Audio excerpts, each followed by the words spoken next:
guys, what's going on? This is Roth. I'm here with Jim at New York Comic Con, and you, sir, were just in possibly the most anticipated panel of this entire con. I'm the luckiest boy in the world right You now. are? Well, You were in- me and all the other ones. You were in Daredevil. I was in Daredevil. So, said like that. And so, I guess... Marvel's Daredevil. Marvel's Daredevil, we should say. Right off the bat, were you excited about this? How do you feel about it now? Well, I got to say, yeah, going in, I had a lot of confidence in this. There's no reason for me not to have confidence now in anything kind of Marvel related. But I have to say, I walked out of there after what I saw, really liking this direction that they're going in, and it does feel like a movie, not necessarily like a TV show the way people feel about, say, Agents of S.H.I.E.L.D., but it had a very gritty, low-key kind of style, and yeah, I have a lot to say about this. So. Oh, well, I'm excited. I mean, well, let's just start with who they brought out. Okay, they brought out everybody except Rosario Dawson. She is in Los Angeles filming. They brought Charlie Cox, who, of course, plays Matt Murdock, Vincent D'Onofrio, bald head and all, as Wilson Fisk. And then there were some people, Deborah Ann Wall, who we know is Karen Page, and then Foggy Nelson was there. But there were some other people that we Surprise didn't know, guests? that we did not know were in the series. Okay. Vondi Curtis Hall, who some of y'all might remember from Die Hard 2, he plays Ben Urich. Toby Hemingway plays Wesley.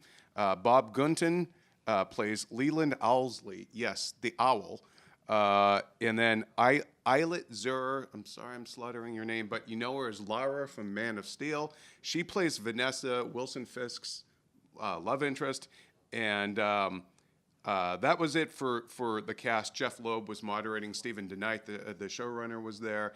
And so those are kind of big. Those are cast reveals here at Comic Con. First we've heard about it. And they said that they wanted to keep it New York Comic Con.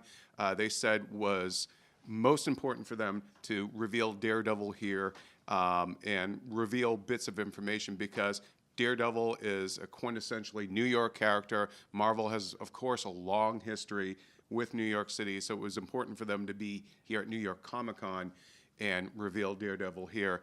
And a little bit of information, they did say who Rosario Dawson is playing. She is not Elektra, she is Claire Temple, and she is referred to as a nurse that works at night.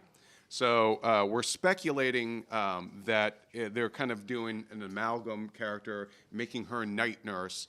And so we saw a lot of about 15 to 20 minutes of footage, I'd say. So that's a lot of footage. Now, Of course, you've already mentioned this, and we've been promised that this is Marvel's opportunity to get a lot darker and grittier with these Netflix series that are on the first of which, of course, is Daredevil. So first of all, what did the footage feel like to you? Stephen DeKnight was the showrunner on Spartacus. He was also worked with Joss Whedon quite a little bit. So tell me tonally, what did it feel like to you? Was there humor in there at all? It was literally dark and gritty. It was a lot of it was took place in the shadows, and there's a very brutal fight scene between Daredevil, who is wearing the black kind of ninja-like outfit from the Man Without Fear comic.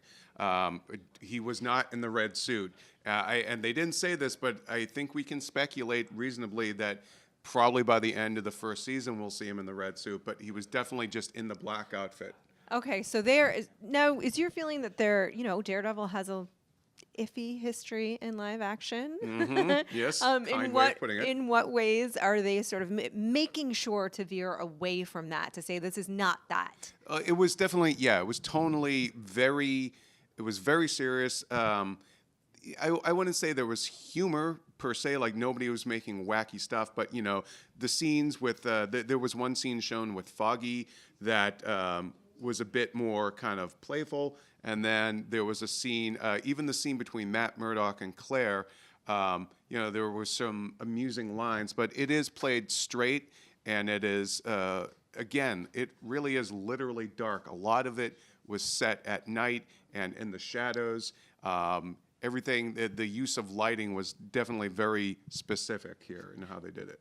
Were there any Easter eggs or hints sort of in the conversation about the upcoming Netflix series? Were they seeding things? They were being very coy about it. However, during the Q&A session, Jeff Loeb was asked, Agents of S.H.I.E.L.D. is on the air. The Marvel movies have, Hydra and also on S.H.I.E.L.D. So will they ever pop up in the background? And he said, it's all connected, man. He didn't elaborate beyond that, like how much. Will they just be in the background? Will there be a news report? But he did acknowledge it's all the same universe. The whole universe is connected. We're all connected. But that is a very interesting kind of question, though, not only for all of the logistical reasons, but tonally speaking. Yeah. It feels to me like S.H.I.E.L.D. is going to feel like a different universe in a way Yeah. than Daredevil. Did it seem that way to you? It certainly did. I mean, Agents of S.H.I.E.L.D. has a much brighter, shinier, kind of more polished, fun vibe in even the look of it.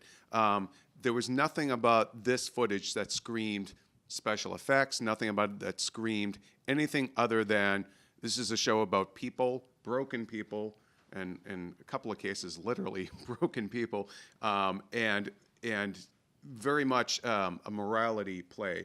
And they made great pains to emphasize the fact that Matt Murdock inhabits a moral gray area, and that there are, Stephen DeKnight, and I'm paraphrasing him here, said he doesn't really like to think in terms of heroes and villains, just people make different choices, and that sometimes you'll be rooting for Wilson Fisk, and other times you'll be rooting for Matt Murdock, but it's going to be tough to know sometimes who's really the good guy and who's really the bad guy. They want to make sure that it keeps you thinking, because that's the thing that they all cited about really loving about Daredevil, is that he is a damaged soul. So that's my I know you're going to have all of this in your written article as well, so we should point people back to that right up at the panel. Yeah. But does it feel connected to you, to more of the source material, more of the Daredevil that you know from the comics? Oh yeah, no, they definitely captured the vibe of the comics runs that I grew up with, but also the more recent stuff. They specifically cited Frank Miller, of course, but also Bendis and Malieve, and specifically many times John Romita and Man Without Fear, and I believe there are now images officially released, and you guys can see for yourselves that they did take the exact same kind of outfit in the comics with that sort of black ninja, almost like Zorro-like mask. And so it does capture that street level film noir kind of vibe that we always loved about the comic. And it's also the thing. It's a weird thing, but the show is oddly quiet. There's not a lot of you said extraneous when the noise. Fight scenes, you could kind of Oh my hear God, the you could crunch. hear the crunching of it definitely had a sort of vibe of the Bourne movies, of even a bit of the recent Bond films, of Homeland and 24, that kind of,